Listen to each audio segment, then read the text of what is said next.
Hello दोस्तों, ये question देखते हैं। ये आपका एक पाइल है विथ डायमीटर ऑफ 0.4 मीटर। ठीक है, fully embedded in clay stratum having 5 different layer. अगर देखें ना, क्ले के 5 डिफरेंट लेयर हैं। आपके डिफरेंट सी का वैल्यू दिया हुआ है। ठीक है, and 5 metre thick as shown in the figure below. ठीक है, और जो इच लेयर है वो 5 मीटर का थिकनेस है सभी का। ठीक है, अब आपको दिया गया है कि assume unit weight of the soil as constant and that is going to be 18 kilo newton for all layer. ठीक है, तो गामा सभी के लिए क्या हो गया, सेम हो गया। ठीक है, अब आपको लैम्डा मेथड यूज करना है। ठीक है, और लैम्डा का वैल्यू दिया हुआ है सभी फुल्ली इम्बेडमेंट डेप्थ के लिए, जो कि 0.15 है। ठीक है ना, नेग्लेक्ट करना है end bearing component and you have to calculate what is the ultimate pile capacity. ठीक है, तो जब हम अल्टीमेट पाइल कैपेसिटी की बात करते थे तो वो क्या होता था, इंड बियरिंग होता था प्लस फ्रिक्शनल रेसिस्टेंस होता था। ठीक है ना, फ्रिक्शनल रेसिस्टेंस होता था। लेकिन यहाँ पे बोला गया है कि इसको नेग्लेक्ट कर देना है। ठीक है, नेग्लेक्ट करना है। तो आपसे केवल पूछा गया है कि क्यू यू किसके बराबर होना चाहिए। क्यू यू आपका फ्रिक्शनल रेसिस्टेंस के बराबर होगा। ठीक है ना, फ्रिक्शनल रेसिस्टेंस के बराबर होगा। ठीक है, क्यू यू को छोड़ देना है। अब मुझे बताइए कि यूजिंग लैम्डा मेथड, अगर मैं बोलूँ ना कि using lambda method what is the value of F S. ठीक है, जो क्यू यू होगा वो क्या हो जाएगा, F S into circumferential area. Circumferential area क्या होता है, perimeter, that is pi into D. ठीक है, इंटू होल लेंथ। तो ये आपका ये फॉर्मूला हो गया किसका, the ultimate load. Ultimate load ये तो आपका मतलब जो आपका फ्रिक्स ये अल्टीमेट लो अल्टीमेट जो स्ट्रेस होगा that is going to be frictional. मतलब इस केस में आप क्या निकालते हो, अल्टीमेट लोड। अल्टीमेट लोड आपका क्यू यू होगा, ये हो जाएगा frictional resistance multiplied with circumferential area into whole length. ठीक है, तो ये आपका फॉर्मूला आपका लगने वाला है। ठीक है, अब देखिए पाई का वैल्यू आपको पता है, डी का वैल्यू पता है, एल का वैल्यू पता है, आपको एफ एस निकालना है। ठीक है, एफ एस, और एफ एस का जो वैल्यू कैलकुलेट करना है किसके मेथड से, लैम्डा मेथड से आपको एफ एस का वैल्यू कैलकुलेट करना है। ठीक है, तो मुझे बताइए कि what is F S using lambda method. तो एफ एस का जो वैल्यू होता है वो होता है lambda into sigma not effective का मीन।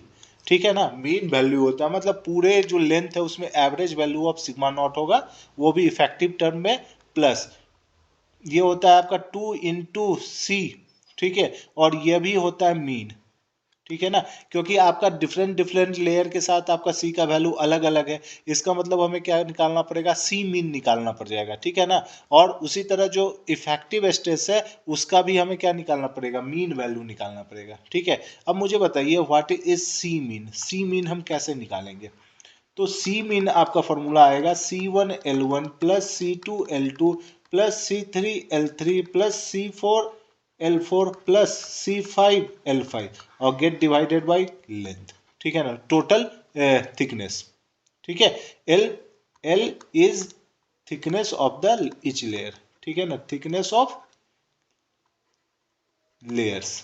ठीक है, अब मुझे बताइए जो सी है, C1 दैट इज 40 मल्टीप्लाइड किससे हो जाएगा, 5 से, क्योंकि थिकनेस 5 है। फिर 50 into 5 plus 60 into 5 plus 70 into 5 plus 80 into 5। तो ये आपका क्या हो गया, मल्टीप्लाई होके टोटल, और लेंथ क्या है सभी को ऐड कर देंगे तो 5555 दैट इज 25। ठीक है, सॉल्व कीजिए। सॉल्व करेंगे तो क्या हो जाएगा, 40 प्लस 50 प्लस 60 प्लस 70 प्लस 80 और 5 कॉमन हो गया आपका, और गेट डिवाइडेड बाई 25। तो ये 5 इससे कैंसिल आउट हो जाएगा, और जब ऐड करेंगे तो ये मुझे लग रहा है कितना 300 हो रहा है, गेट डिवाइडेड बाई 5, तो ये 60 kPa हो गया। ठीक है, तो सी मीन हमने निकाल लिया, डेट इज 60 kPa। ठीक है, अब हमें निकालना है what is the sigma not effective. Sigma not effective क्या होगा वो वैल्यू निकालना है। ठीक है, तो मुझे बताइए जो सिग्मा नॉट मीन जो वैल्यू हमें निकालना है इफेक्टिव का, तो उसके लिए हम करते हैं कि सभी का स्ट्रेस का वैल्यू पता कर लेते हैं below the ground surface. What is the effective stress below the ground surface, वो पता करते हैं। ठीक है, अब देखिए ये जो सॉइल लेयर है इसका यूनिट वेट क्या है, gamma equal to 18 kilo newton per metre cube है, और ये सभी के लिए अप्लाइड है, सभी का सेम है। ठीक है, तो वेरिएशन कैसा होगा, वेरिएशन एक लीनियर वेरिएशन होगा स्ट्रेस का। ठीक है, और ये कुछ ऐसे आके यहाँ पे क्या होगा, मिट करेगा। And what is this magnitude, इस मैग्नीट्यूड पे क्या है, देखिए यहाँ पे अगर आपसे बोला जाए कि इफेक्टिव स्ट्रेस कैलकुलेट करो तो आप क्या करेंगे, जितना भी थिकनेस है, जैसे 5 है +5 है +5 है, मतलब आप देखेंगे कि सॉइल मटेरियल जो भी ऊपर में है, ठीक है, उसका यूनिट वेट इनटू उसका क्या थिकनेस, तो सभी का यूनिट वेट सेम है। ठीक है, इसीलिए ये क्या हो जाएगा, ये वाला पॉइंट हो जाएगा आपका 18 × 25। ठीक है, कितना आ गया, 18 × 25, क्योंकि आपका जो स्ट्रेस का वेरिएशन होगा वो क्या होगा, लिनियर होने वाला है, क्योंकि यूनिट वेट सेम होने वाला है। ठीक है, तो ये 18 × 25 हो गया, तो ये आ जाता है आपका 450। ठीक है, केपीए आएगा। ठीक है, समझ में आ गई ना, क्योंकि 18 सभी का, इसका भी 18 है, इसका भी 18 है यूनिट वेट, इसका भी 18 है, इसका भी 18 यूनिट वेट है, इसका भी 18 यूनिट वेट है।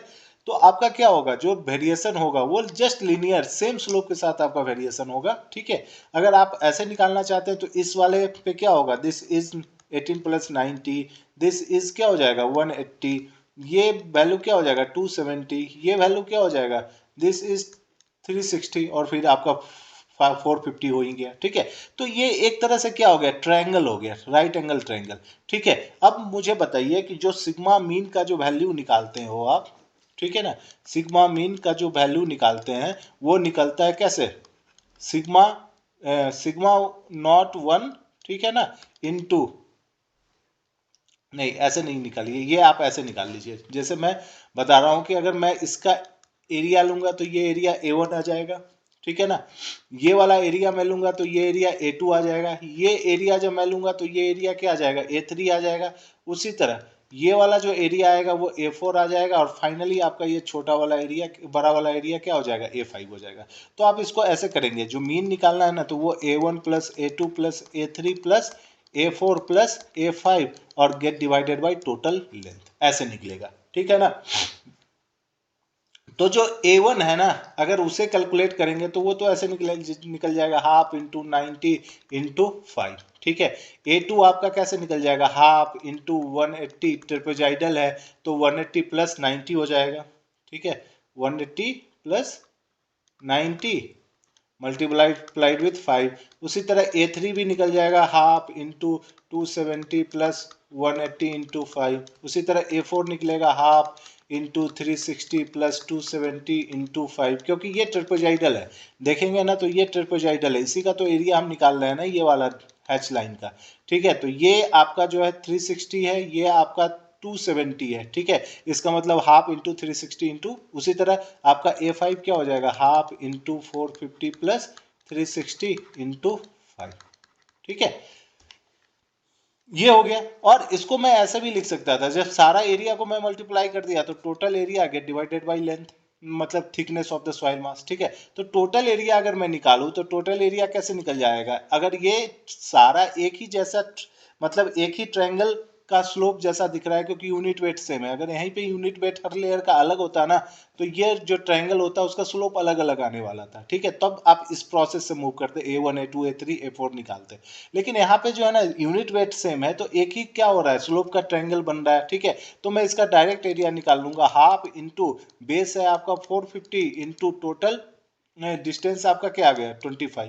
ठीक है, और लेंथ आपको पता है, टोटल थिकनेस इज 25, तो ये 25 ये 25 कट जाएगा, ये इससे कटेगा तो ये 225 आ जाएगा। ठीक है, तो जो मीन इफेक्टिव स्ट्रेस आ गया वो आपका 225 kPa हो गया।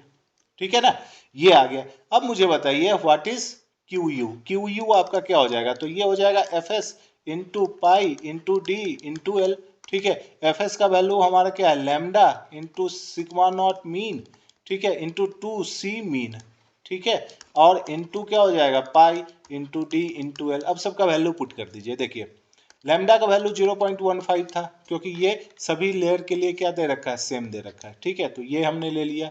सिग्मा नॉट जो मीन आया वो कितना आ गया, 225 आ गया, प्लस 2 इंटू सी मीन क्या है 60, तो 60 हमने रख दिया, ठीक है, इंटू 3.14 इंटू डी का वैल्यू 0.4 और लेंथ क्या हो गया, टोटल थिकनेस 25 हो गया।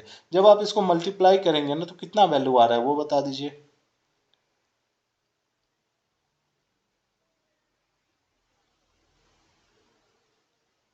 15 हो गया, प्लस इंटू 3.14 हो गया, इंटू 0.4 हो गया, इंटू 25 हो गया, ठीक है।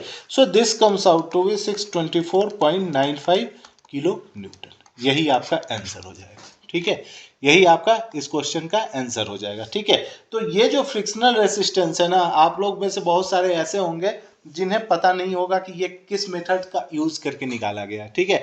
मेनली जो फ्रिक्शनल रेसिस्टेंस जो आता है क्ले में, वो तीन मेन मेथड से निकलता है, ठीक है। एक आपका लैम्डा मेथड होता है, एक आपका अल्फा मेथड होता है, एक आपका बीटा मेथड होता है, ठीक है। मोस्टली आप लोगों ने अल्फा मेथड पढ़ा है, that is alpha into C U वाला, ठीक है। ये लैम्डा मेथड से आज मैंने सॉल्व किया। बीटा मेथड भी एक होता है जिसमें हम अलग मेथड से हम एफ एस निकाल रहे होते हैं, ठीक है। वीडियो अगर अच्छा लगे तो उसे लाइक शेयर सब्सक्राइब करिए।